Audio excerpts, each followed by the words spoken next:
भारत माता की। भारत माता की। आवाज पहाड़ी के उस पार सुनाई देनी चाहिए। भारत माता की। भारत माता की। लद्दाख के lieutenant governor BD Mishra ji, केंद्रीय मंत्री Sanjay Seth, chief of defence staff general Anil Chauhan, तीनों सेनाओं के सेनाध्यक्ष, करगिल युद्ध के समय सेनाध्यक्ष रहे जनरल वीपी मलिक जी, पूर्व सेनाध्यक्ष जनरल मनोज पांडे जी, वीरता पुरस्कार प्राप्त सेवारत और सेवानिवृत्त सैनिकों, करगिल युद्ध के बहादुर वीरों की माताएं, वीर नारियां और उनके समस्त परिजन, सेना के बहादुर जवानों और मेरे प्रिय देशवासियों, आज लद्दाख की ये महान धरती कारगिल विजय के 25 वर्ष पूरे होने की साक्षी बन रही है। कारगिल विजय दिवस हमें बताता है कि राष्ट्र के लिए दिए गए बलिदान अमर होते हैं। दिन, महीने, वर्ष, सदियां गुजरते हैं, सर्दियां भी गुजरती हैं, मौसम भी बदलते हैं, लेकिन राष्ट्र की रक्षा के लिए अपनी जान की बाजी लगाने वालों के नाम अमिट रहते हैं। ये देश हमारी सेना के पराक्रमी महानायकों का सदा सर्वदा ऋणी है। ये देश उनके प्रति कृतज्ञ है। साथियों, मेरा सौभाग्य है कि कारगिल युद्ध के समय मैं एक सामान्य देशवासी के रूप में अपने सैनिकों के बीच था। आज जब मैं फिर करगिल की धरती पर हूं, तो स्वाभाविक है वो स्मृतियां मेरे मन में ताजा हो गई है। मुझे याद है किस तरह हमारी सेनाओं ने इतनी ऊंचाई पर इतने कठिन युद्ध ऑपरेशन को अंजाम दिया था। मैं देश को विजय दिलाने वाले ऐसे सभी शूरवीरों को आदरपूर्वक प्रणाम करता हूं। मैं उन शहीदों को नमन करता हूं जिन्होंने कारगिल में मातृभूमि की रक्षा के लिए अपना सर्वोच्च बलिदान दिया। साथियों, कारगिल में हमने केवल युद्ध नहीं जीता था, हमने सत्य, संयम और सामर्थ्य का अद्भुत परिचय दिया था। आप जानते हैं, भारत उस समय शांति के लिए प्रयास कर रहा था।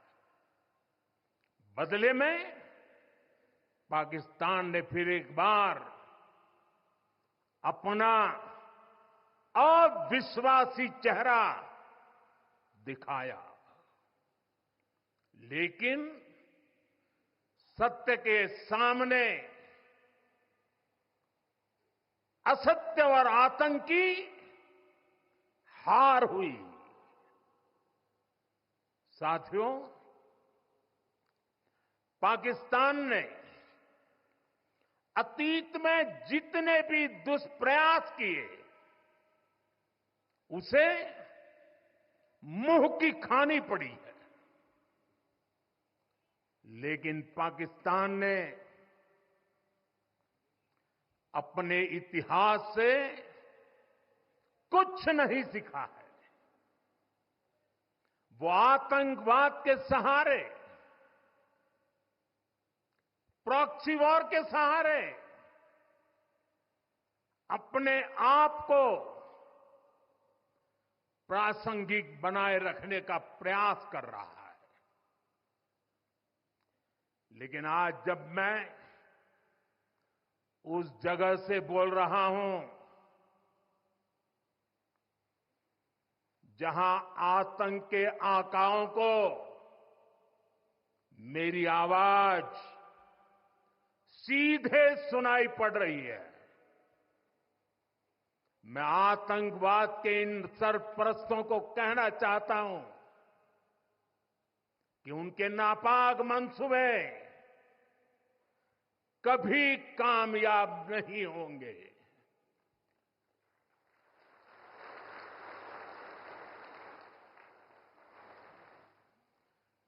आतंकवाद को हमारे जाबाज पूरी ताकत से कुचलेंगे। दुश्मन को मुंहतोड़ जवाब दिया जाएगा। साथियों, लद्दाख हो या फिर जम्मू कश्मीर, विकास के सामने आ रही हर चुनौती को भारत परास्त करके ही रहेगा।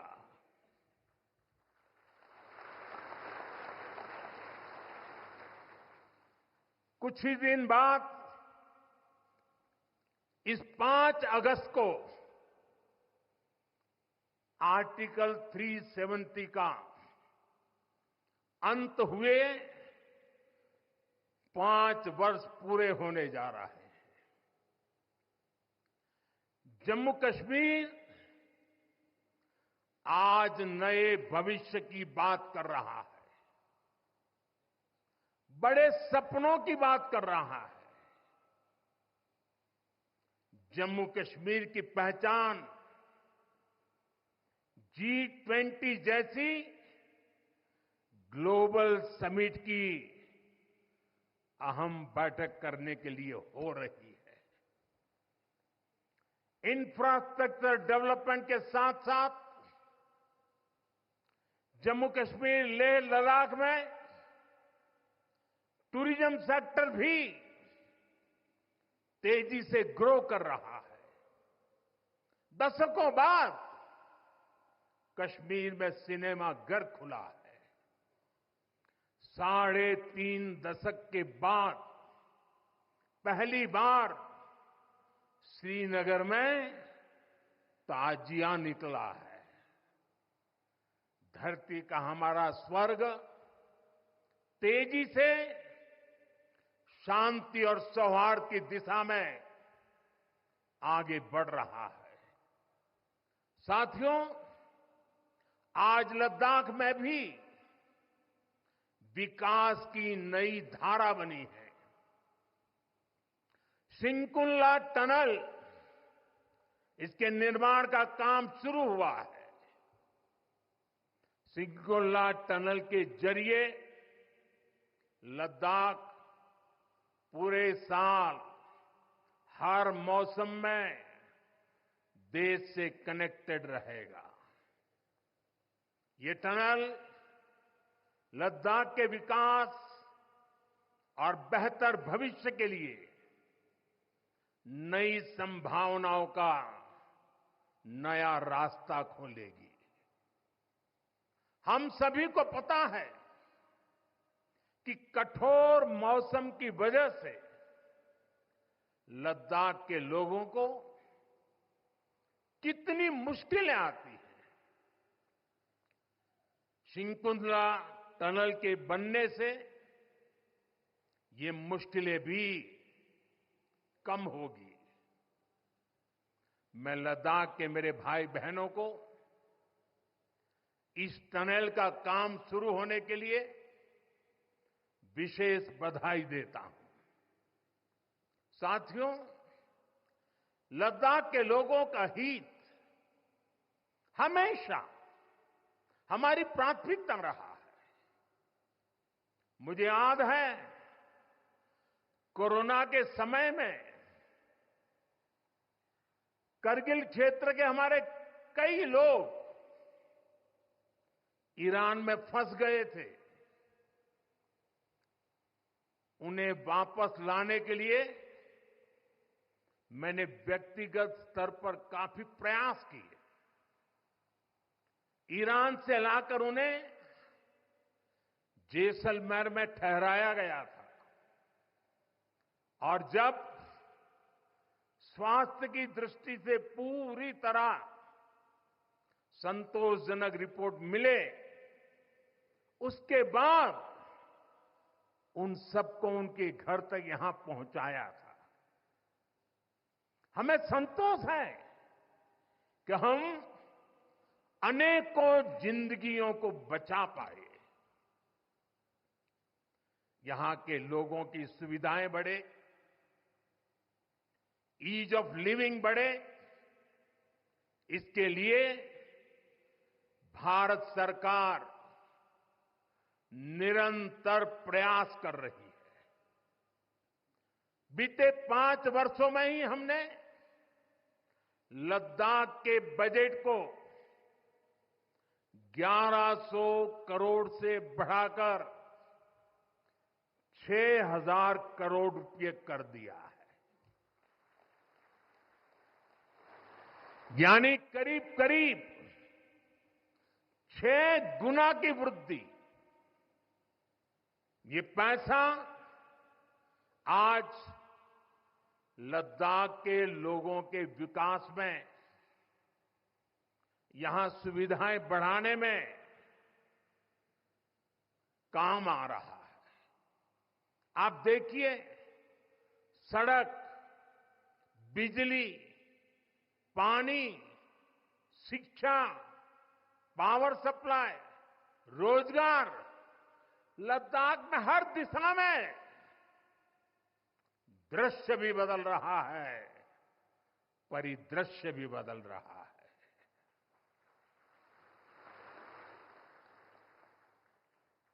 पहली बार यहां होलिस्टिक प्लानिंग के साथ काम हो रहा है। जल जीवन मिशन की वजह से अब लद्दाख के 90% से ज्यादा घरों में पाइप से पीने का पानी पहुंच रहा है। लद्दाख के युवाओं को क्वालिटी हायर एजुकेशन मिले, इसके लिए यहां सिंधु सेंट्रल यूनिवर्सिटी का निर्माण हो रहा है। पूरे लद्दाख क्षेत्र को 4G नेटवर्क से जोड़ने का काम भी चल रहा है। 13 किलोमीटर लंबी जोजिला टनल का काम भी जारी है। इसके वजन बनने से नेशनल हाईवे, नंबर 1 पर भी ऑल वेदर कनेक्टिविटी हो जाएगी। साथियों, हमने देश के सीमावर्ती क्षेत्रों में विकास के असाधारण लक्ष्य तय किए हैं। चैलेंजिंग टास्क को अपने हाथों में लिया है।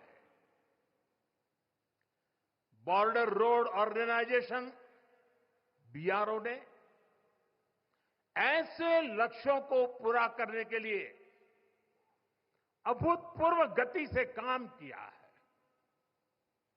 बीआरओ ने पिछले 3 साल में ही 330 से ज्यादा इंफ्रास्ट्रक्चर प्रोजेक्ट पूरे किए हैं।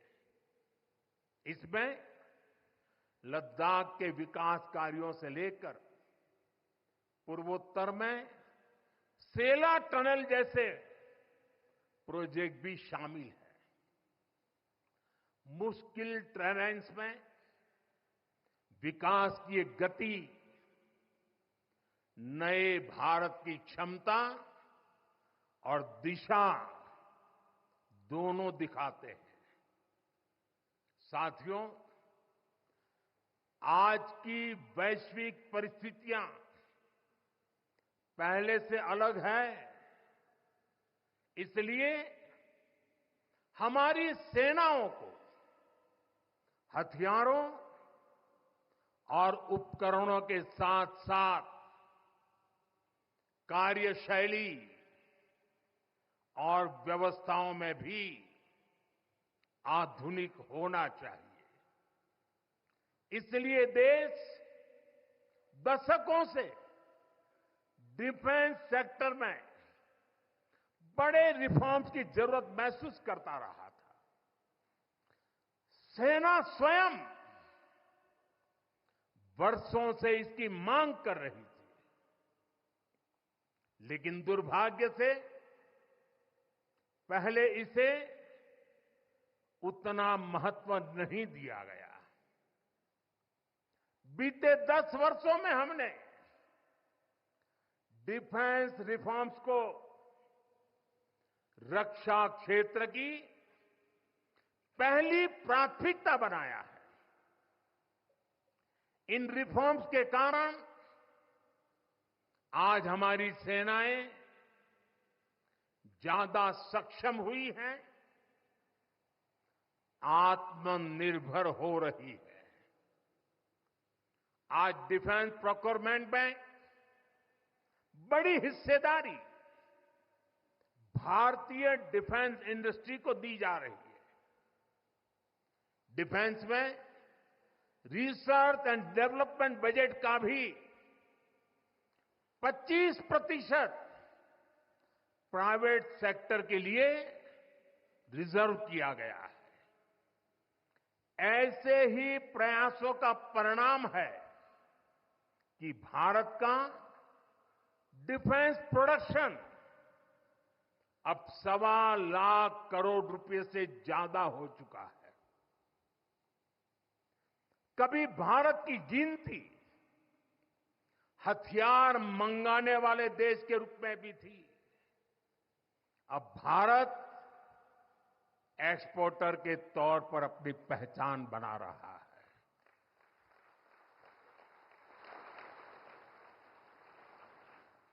मुझे खुशी है कि हमारी सेनाओं ने 5,000 से ज्यादा हथियारों और ये सैन्य उपकरणों की लिस्ट बनाकर ये तय किया है कि अब ये 5,000 आइटम्स बाहर से नहीं मंगवाए जाएंगे। मैं इसके लिए सेना नेतृत्व को बधाई देता हूं।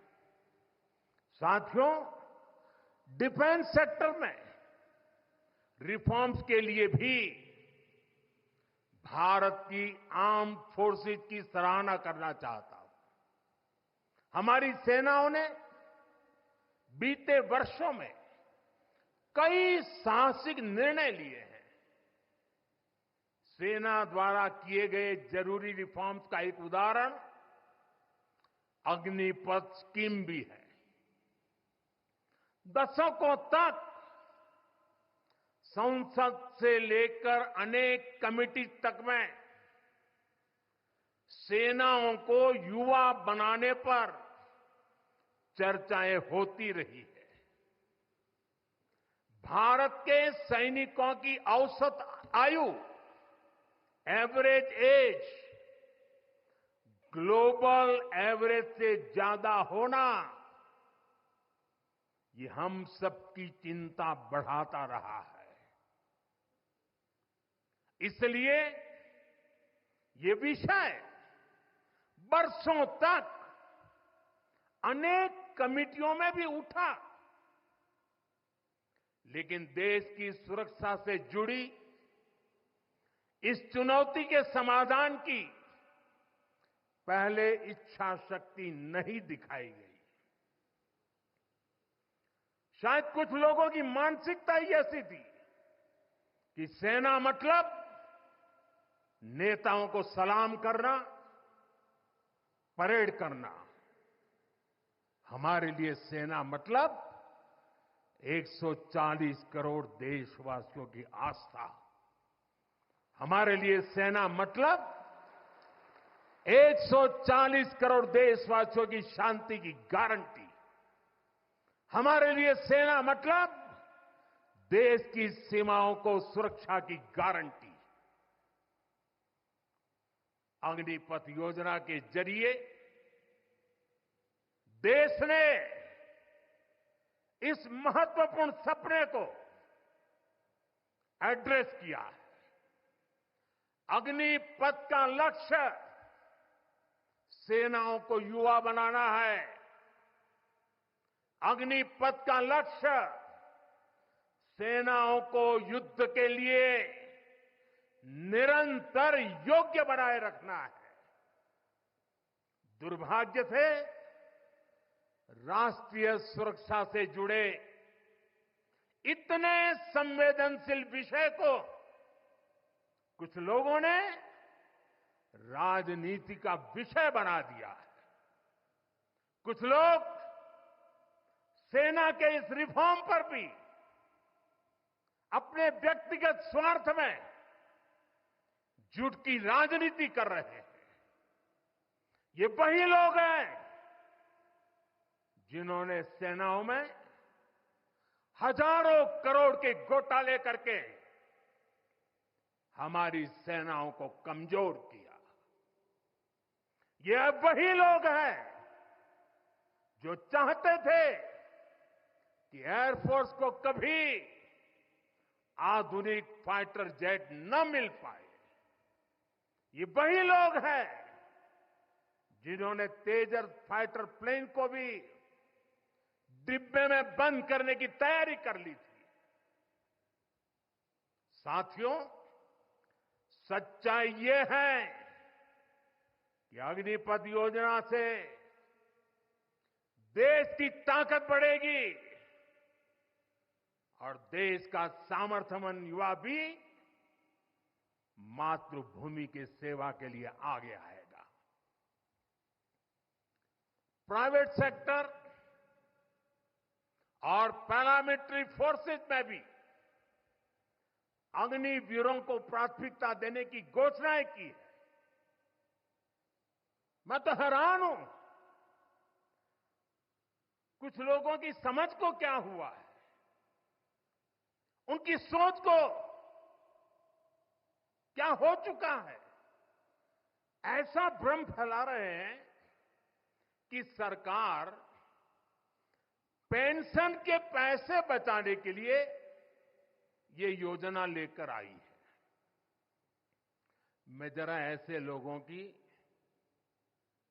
सोच से शर्म आती है, लेकिन मैं ऐसे लोगों से पूछना चाहता हूं, जरा कोई मुझे बताए, आज मोदी के शासनकाल में जो भर्ती होगा, क्या आज ही उसको पेंशन देना है क्या? उसको पेंशन देने की नौबत 30 साल के बाद आएगी। और तब तो मोदी 105 साल का हुआ होगा और तब न भी मोदी की सरकार होगी। क्या मोदी जब 105 साल का होगा, 30 साल के बाद जो पेंशन बचेगा उसके लिए मोदी ऐसा राजनीतिक है जो आज गाली खाएगा? क्या तर्क दे रहे हैं? लेकिन साथियों, मेरे लिए दल नहीं, देश सर्वोपरि है।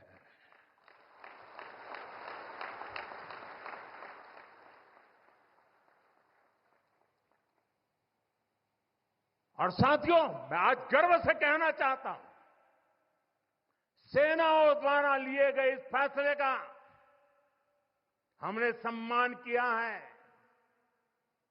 और जैसा मैंने पहले कहा,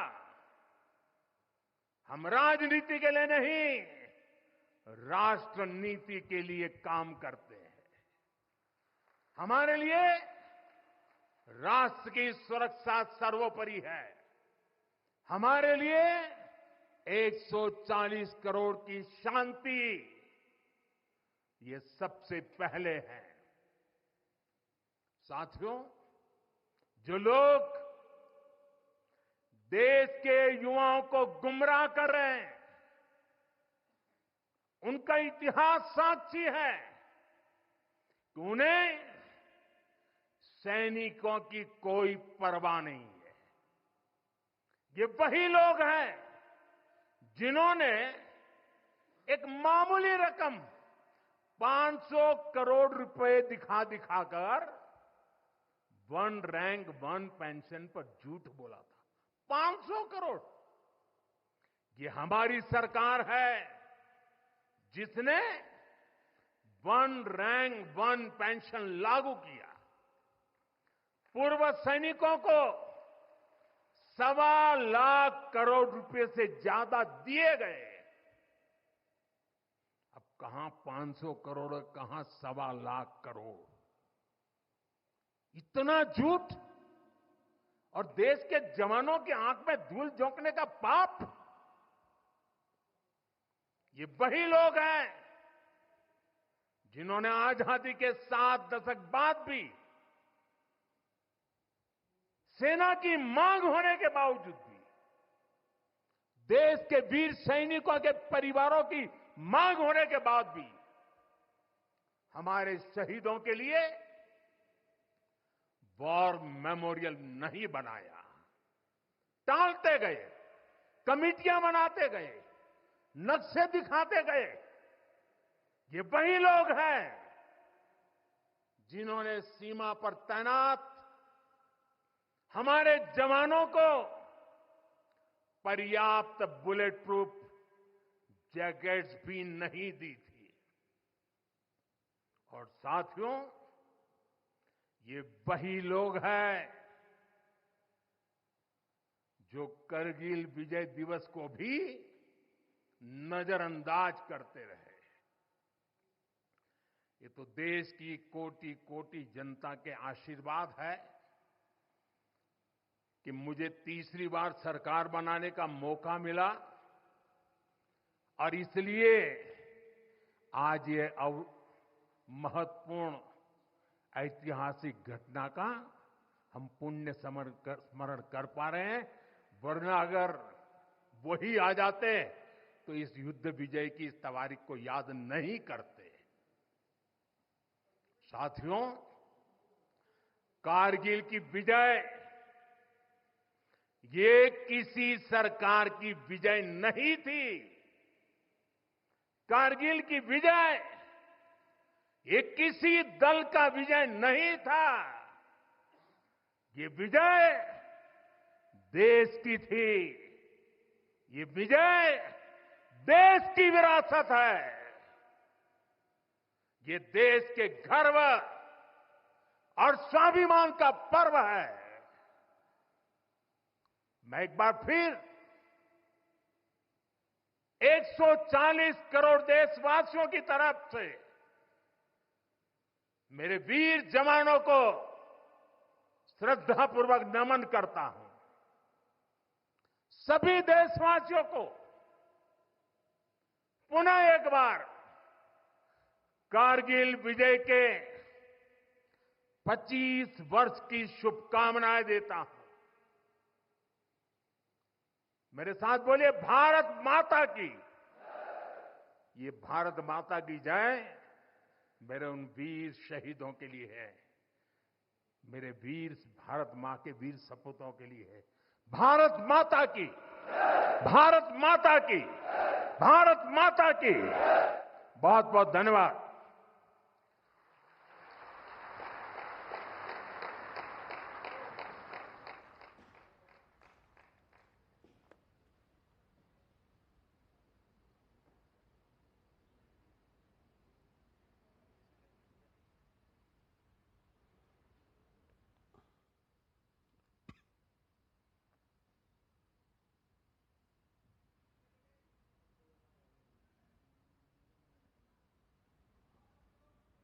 For more updates, subscribe to our channel Kargil Today. Click the show links and enjoy watching the videos. Like us on Facebook and follow us on Instagram. Keep watching Kargil Today. Keep enjoying Kargil Today, the only voice of Kargil Ladakh.